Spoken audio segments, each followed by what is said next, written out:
Hello students, welcome to Catalyzer Modern School Standard 5 Subject English Grammar. તમારી આ જે English grammar છે એની અંદર યુનિટ નંબર 3 આપણે શીખી રહ્યા છે. યુનિટ નંબર 3 છે ધીસ એન્ડ ધેટ. ધીસ એટલે કે આ, એન્ડ એટલે કે અને, ધેટ એટલે કે પેલું. આ અને પેલું તમે આગળના લેક્ચરની અંદર જોઈ ગયા છો. ધીસ ક્યારે યુઝ થાય, ધેટ ક્યારે યુઝ થાય. તો નજીકની વસ્તુ કે વ્યક્તિ હોય એ દર્શાવવા માટે ધીસ વપરાય છે, જ્યારે દૂરની વસ્તુ કે વ્યક્તિ હોય એ દર્શાવવા માટે ધેટ વપરાય છે. ધીસ કે ધેટ એના પછી ઇઝ લખવામાં આવે છે. IS, ઇઝ એટલે છે. એના પછી જે પણ વસ્તુ છે એનું નામ લખવાનું છે, પણ એની આગળ આર્ટિકલ લખવાનો છે એ કે એન, અને પછી વસ્તુનું નામ. દાખલા તરીકે this is an apple, this is a pen, this is an eraser, this is a book, that is a dustbin, that is a bench, that is a chair. આ રીતે તમે વાક્ય લખી શકો છો. એના પછીનો જે આ તો ટોપિક પ્રશ્ન બનાવતા તમારા ગ્રામરની અંદર ચેપ્ટર નંબર 3ની અંદર આ 3 ટોપિક તમે શીખી ગયા છો. તો હવેનો જે ટોપિક છે એની આ એક્સરસાઇઝ છે પ્રશ્ન નંબર 2. શું છે, તમને પ્રશ્ન પૂછવામાં આવેલો છે, એ પ્રશ્નનો જવાબ તમારે યસ અથવા તો નોથી આપવાનો છે. હા કે નામાં તમારે જવાબ આપવાનો છે. તમને ચિત્ર આપેલા છે, સૂચના વાંચીએ. ચિત્રો જુઓ અને યસ અથવા નોનો ઉપયોગ કરી ઉત્તર લખો. બધામાં તમને પ્રશ્ન આપેલા છે. પહેલાં તો પ્રશ્નને રીડ કરવાનો છે બરાબર. બધા જ પ્રશ્નો ઇઝથી પૂછવામાં આવેલા છે. IS, ઇઝ તમે જોઈ શકો છો. બધા જ પ્રશ્નો ઇઝથી પૂછવામાં આવેલા છે. એના પછી ધીસ આવે અથવા તો ધેટ આવે. ધીસ અથવા તો ધેટ, અને એના પછી જે પણ વસ્તુ છે એ વસ્તુનું નામ આવશે. તમે પ્રશ્નાર્થ વાક્ય બનાવતા શીખ્યા ત્યારે આવેલું કે ક્રિયાપદને વાક્યની શરૂઆતમાં મૂકો તો પ્રશ્નાર્થ વાક્ય યસ અને નોથી જવાબ મળે તેવા પ્રશ્નાર્થ વાક્યો બનાવી શકાય છે. અહીંયા ક્રિયાપદ ઇઝ છે તો ઇઝને આપણે વાક્યની શરૂઆતમાં મૂક્યું છે. એના પછી ધીસ, ધેટ અને એના પછી વસ્તુનું નામ. આ પ્રશ્નો આપેલા છે. તો પહેલાં તમારે ચિત્ર જોવાનું. ચિત્ર શાનું આપેલું છે? જો એ ચિત્રમાં જે વસ્તુ છે, વ્યક્તિ છે, ફૂલ છે, પક્ષી છે, એ જ વસ્તુ તમને પ્રશ્નની અંદર પૂછ્યું હોય. દાખલા તરીકે પેન છે, તો હું સવાલ પૂછું કે શું આ પેન છે? પેનનું ચિત્ર હોય તો આપણે એમ બોલી શકીએ કે હા આ પેન છે, પણ એની જગ્યાએ પેન્સિલનું ચિત્ર હોય તો આપણે એમ ના બોલી શકીએ કે આ પેન છે. તો આપણે શું બોલવું પડે? ના, આ પેન નથી, પણ આ શું છે? પેન્સિલ છે. એ જ રીતે આપણે જોવાનું છે. પહેલાં પ્રશ્ન વાંચવાનો છે, ચિત્ર જોવાનું છે. જો એનું ચિત્ર હોય તો આપણે યસથી જવાબ લખીશું. જો એ ચિત્ર નથી તો આપણે નોથી જવાબ લખીશું. યસ લખો કે નો લખો, બંનેનો પહેલો અક્ષર કેપિટલ કરવાનો છે. યસનો Y કેપિટલ, નોનો N કેપિટલ કરવાનો છે. એના પછી યસ લખો કે નો, બંનેની પછી અલ્પવિરામનું ચિહ્ન કરવાનું છે. પછી આપણે આન્સર લખવાનો છે. કઈ રીતે લખવાનો? એક્ઝામ્પલ આપણે પહેલાં જોઈએ. Is this a hat? HAT, hat એટલે કે ટોપો, જે આખું માથું કવર કરી લે છે તેવું. તો આ જુઓ ટોપો નથી પણ ટોપી છે, બરાબર છે. No, this is not a hat. Answer તમે બે રીતે લખી શકો છો. ફૂલ આન્સર પણ લખી શકો છો, શોર્ટ પણ લખી શકો છો. તમારે લાંબા જવાબ લખવા હોય પૂર્ણ તો એ પણ લખી શકાય છે અને ટૂંકમાં પણ લખી શકાય છે. જો લોંગ આન્સર લખવો હોય તો પહેલાં નો, પછી અહીંયા ધીસ આપ્યું હોય તો ધીસ લખો, ધેટ આપ્યું હોય તો ધેટ લખો. No, this is not a hat. No પછી ધીસ, ઇઝ પછી નોટ ઉમેરવાનું છે. NOT, નોટ એટલે નથી. પછી જે પણ વસ્તુ છે એનું નામ. ટૂંકમાં તમારે લખવું હોય તો નો પછી ઈટ લખવાનું. ધીસ હોય કે ધેટ હોય, ટૂંકમાં તમે લખો ત્યારે ઈટનો યુઝ કરવાનો છે. નો, ઈટ, ઇઝન્ટ. વસ્તુ પ્રમાણે અહીંયા ઈટ સર્વનામ આવશે એટલે આવશે ઈટ. પછી ઇઝ નોટનું ટૂંકું રૂપ છે ઇઝન્ટ, જે તમે આગળ શીખી ગયા છો. This is a cap. તે શું છે? ટોપી છે. ચાલો જોઈએ હવે number 1. Is that a dog? શું પેલો કૂતરો છે? ચિત્ર જુઓ. કૂતરાનું નથી પણ શાનું છે? બિલાડીનું છે. CAT, cat. કેટ એટલે બિલાડી. નથી એટલા માટે આપણે નો વાળો આન્સર લખીશું. અહીંયા બધા જ આન્સર ટૂંકમાં લખું છું. No, it, isn't. અને આ રીતે પણ લખી શકાય. No that is not a dog. આ જવાબ પણ લખી શકો છો. શું છે આ? કેટ છે. અહીંયા ધેટ હોય તો ધેટ લખો, અહીંયા ધીસ હોય તો ધીસ લખો. અહીંયા ધેટ છે એટલે અહીંયા આવશે ધેટ ઇઝ અ કેટ. તે બિલાડી પેલી બિલાડી છે. Number 2, is this a banana? BANANA. Banana એટલે કેળું. ચિત્રમાં તમને શું કેળું દેખાય છે? શું આ કેળું છે? તો જુઓ, કેળાનું ચિત્ર છે એટલે જવાબ આવશે યસથી. યસ, વાય કેપિટલ, એના પછી અલ્પવિરામ, યસ ઇટ ઇઝ, અથવા તો yes this is a banana. હા, આ કેળું છે. Number 3, is that a bicycle? શું પેલી સાયકલ છે? હવે ચિત્ર જુઓ, સાયકલનું છે નથી. શાનું છે? કારનું છે. એટલા માટે અહીંયા નોથી આન્સર લખીશું. નો ઇટ ઇઝન્ટ, અથવા તો શું લખી શકાય? No that is not a bicycle. આ રીતે પણ લખી શકાય છે. શું છે? કાર છે. અહીંયા ધેટ આપેલું છે તો અહીંયા નીચે પણ આપણે ધેટ લખીશું.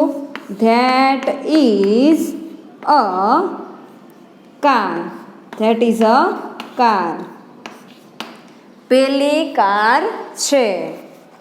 4, is this a chalk? CHALK, chalk, જેના વડે બોર્ડ ઉપર લખી શકાય છે. શું આ ચોક છે?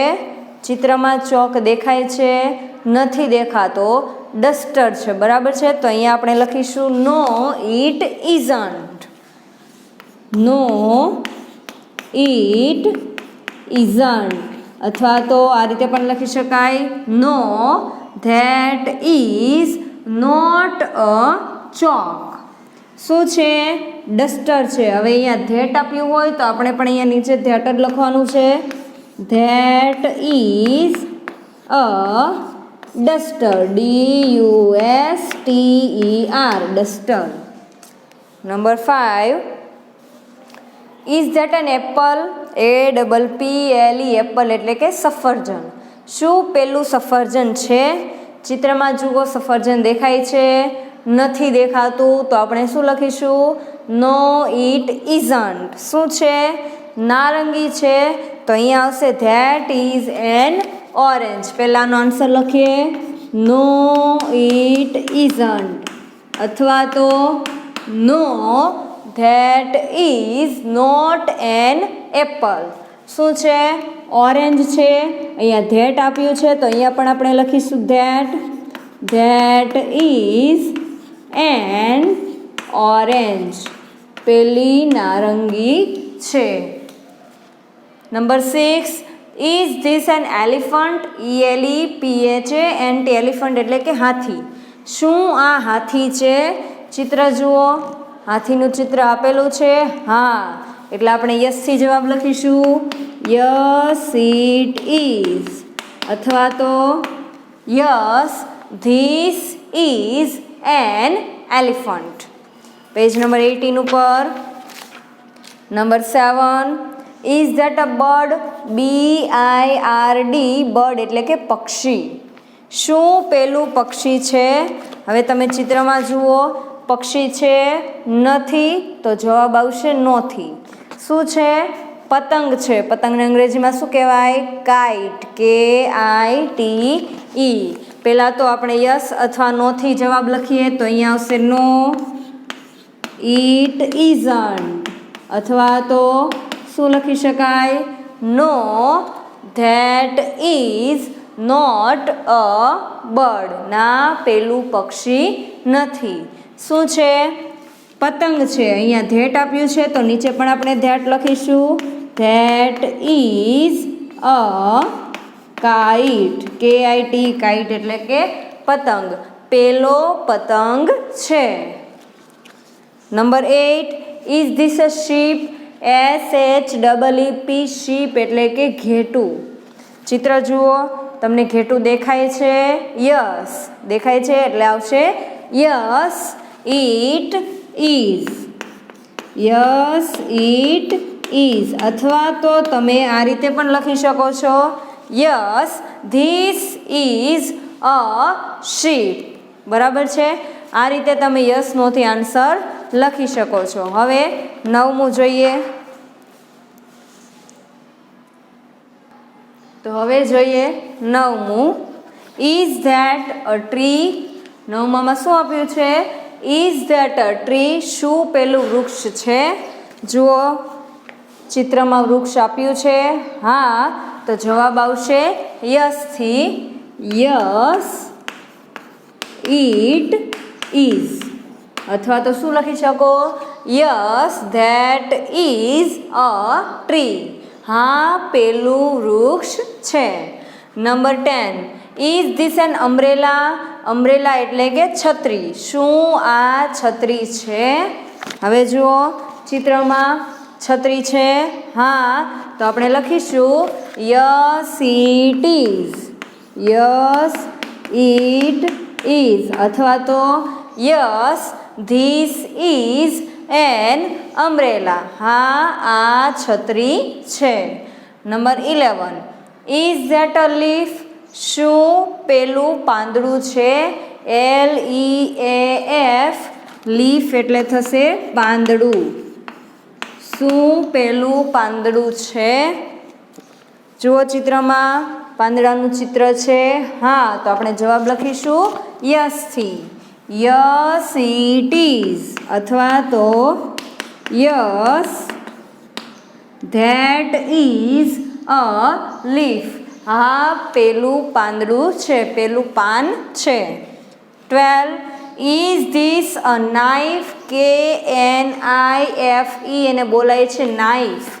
નાઇફ એટલે થશે છરી, ચપ્પુ, જેના વડે આપણે વેજીટેબલ્સ ફ્રૂટ્સ કટ કરીએ છીએ તે.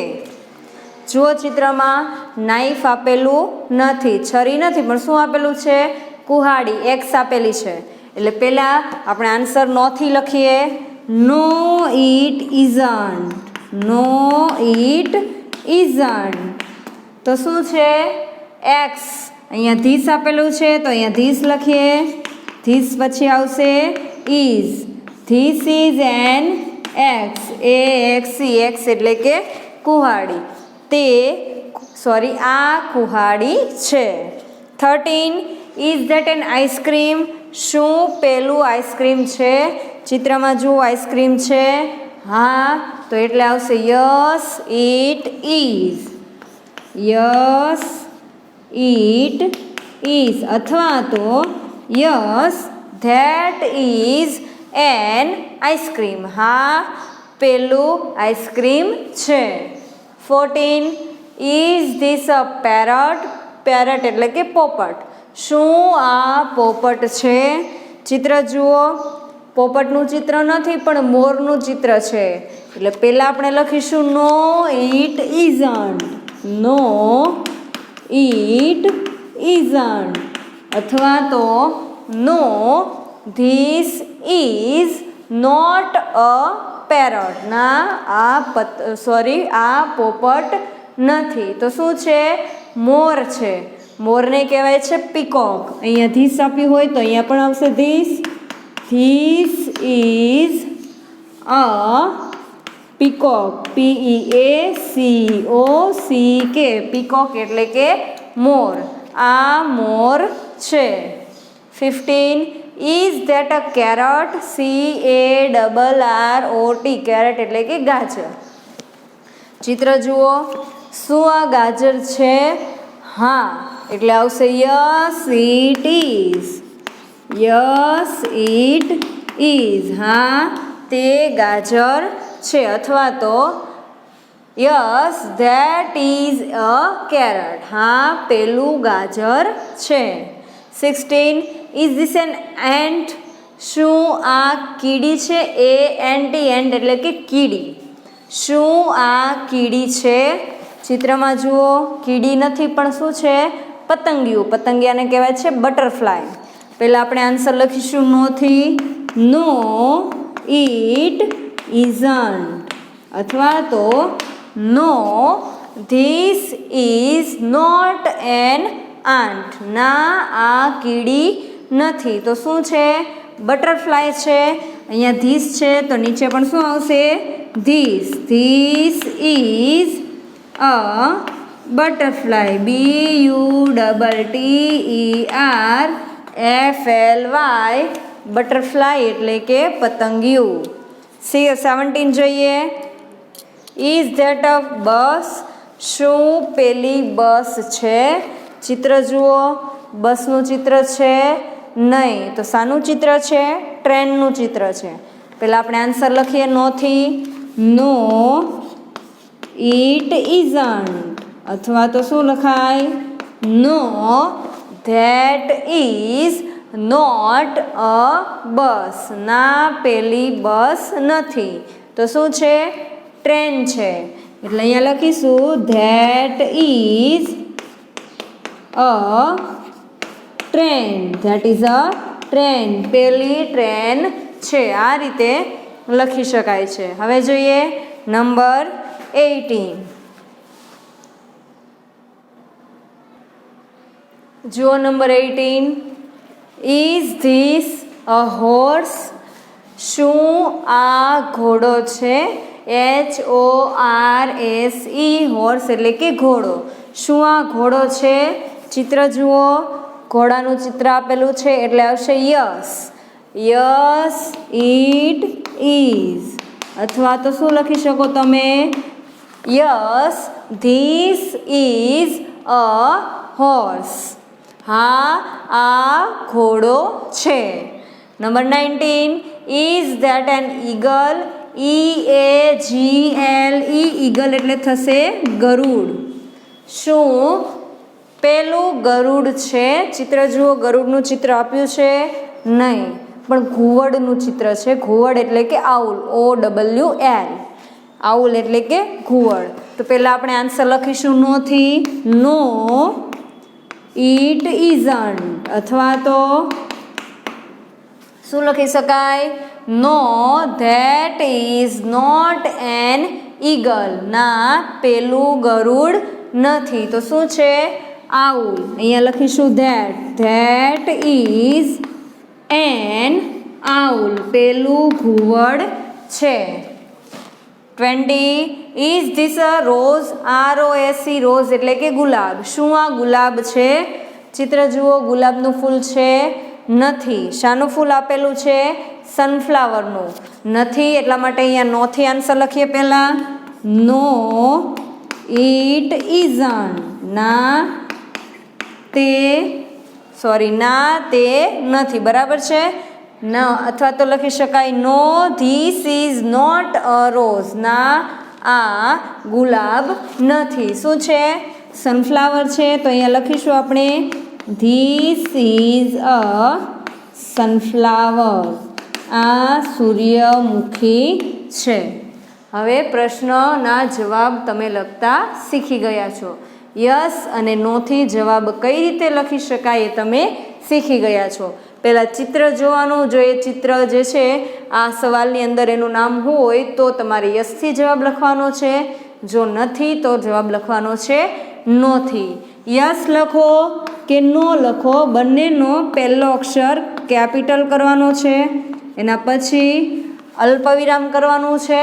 પછી ટૂંકમાં ઉત્તર લખો તો અહીંયા આવશે ઈટ. ટૂંકમાં ઉત્તર લખો છો તો ઈટ આવશે. ઈટ પછી ઇઝ. અને જો હકાર વાક્ય છે તો યસ ઇટ ઇઝ. ટૂંકમાં લખો છો તો આવું થશે. બરાબર છે. પણ જો તમે નકાર વાક્યને ટૂંકમાં લખો છો, નો ઇટ ઇઝ નોટ, આવું આવે. બરાબર છે. આ રીતે તમે લખી શકો છો. અથવા તો ઇઝ નોટનું ટૂંકું રૂપ પણ તમે લખી શકો છો. નો ઇટ ઇઝન્ટ. આ જે છે ઇઝન્ટ એ ઇઝ નોટનું ટૂંકું રૂપ છે. ઇઝ નોટ જે છે એને ટૂંકમાં લખવું હોય તો મારે આ રીતે લખવું પડે. ઇઝ નોટનું ટૂંકું રૂપ ઇઝન્ટ. ટૂંકમાં તમે આ રીતે જવાબ લખી શકો છો. આ તમે લખ્યા છે એક્સરસાઇઝની અંદર. હવે મારે ફૂલ આન્સર લખવા છે, સંપૂર્ણ જવાબ લખવા છે. તો શું લખવું પડે? તો એમાં પણ પહેલાં આવશે યસ. આમાં આવશે નો. પછી ધીસ હોય તો ધીસ લખો, ધેટ હોય તો ધેટ લખો. ધીસ હોય તો ધીસ, ધેટ હોય તો ધેટ. એવી જ રીતે આમાં ધીસ આપેલું હોય સવાલમાં તો ધીસ લખો, ધેટ આપેલું હોય તો ધેટ લખો. એના પછી ક્રિયાપદ આવશે ઇઝ. ધીસ હોય તો પણ ઇઝ, ધેટ હોય તો પણ ઇઝ. એના પછી એ કે એન આવશે. એ કે એન પછી જે પણ વસ્તુ છે એ વસ્તુનું નામ આવશે. અહીંયા નો પછી ધીસ, ધેટ પછી ઇઝ પછી ઉમેરવાનું છે નોટ. NOT નોટ ઉમેરવાનું છે. પછી એ અથવા એન અને પછી આવશે નામ. આ રીતે તમે આન્સર લખી શકો છો. જે પણ તમે આન્સર લખ્યા છે આ પ્રમાણે લખ્યા છે. ફરીથી સમજો. પહેલાં યસ લખો, યસનો વાય કેપિટલ અલ્પવિરામ, નો લખો, નોનો એન કેપિટલ અલ્પવિરામ. ટૂંકમાં લખો છો તો બંનેની અંદર જુઓ ઈટ આવશે. Yes it is, no it is not અથવા તો ઇઝન્ટ પણ તમે લખી શકો છો. આ જવાબ છે ટૂંકમાં છે. હવે આખા જવાબ મારે લખવા છે સંપૂર્ણ તો યસ ઓર નો જે પણ આવતું હોય એ લખવાનું. એના પછી સવાલની અંદર ધીસ હોય તો ધીસ લખો, ધેટ હોય તો ધેટ લખો. બંને અંદર એવું સેમ છે. એના પછી ઇઝ પણ બંનેમાં સેમ છે. પછી હકાર વાક્ય હોય, યસવાળું હોય તો એ એન અને પછી જે પણ વસ્તુ છે પેન હોય તો પેન લખો, પેન્સિલ હોય તો પેન્સિલ, કેટ હોય તો કેટ, ડોગ હોય તો ડોગ, એ વસ્તુનું નામ લખો. એના પછી નકાર વાક્ય નો વાળું જ્યારે પણ લખો તો ઇઝની પાછળ શું ઉમેરવાનું છે? NOT not. એના પછી એ એન અને એના પછી વસ્તુનું નામ. આ રીતે તમે પ્રશ્નોના જવાબ લખી શકો છો. જ્યારે પણ તમે યસ નોથી જવાબ લખવાના કહેશે ધીસ અને ધેટ વાળા તો આ રીતે તમારે લખી શકાય છે. યુનિટ નંબર 3ની અંદર ક્વેશ્ચન નંબર 2 એના આન્સર તમે આ રીતે લખ્યા છે. અહીંયા તમારું યુનિટ નંબર 3 જે છે ધીસ એન્ડ ધેટ ગ્રામરની અંદર પૂર્ણ થાય છે. તો આ રીતે ધીસ અને ધેટના વાક્યો તમારે બનાવતા શીખવાના છે. યસ નોથી પ્રશ્ન બનાવતા શીખવાના, એના આન્સર લખતા પણ શીખી ગયા છો. અહીંયા તમારું ચેપ્ટર પૂરું થાય છે.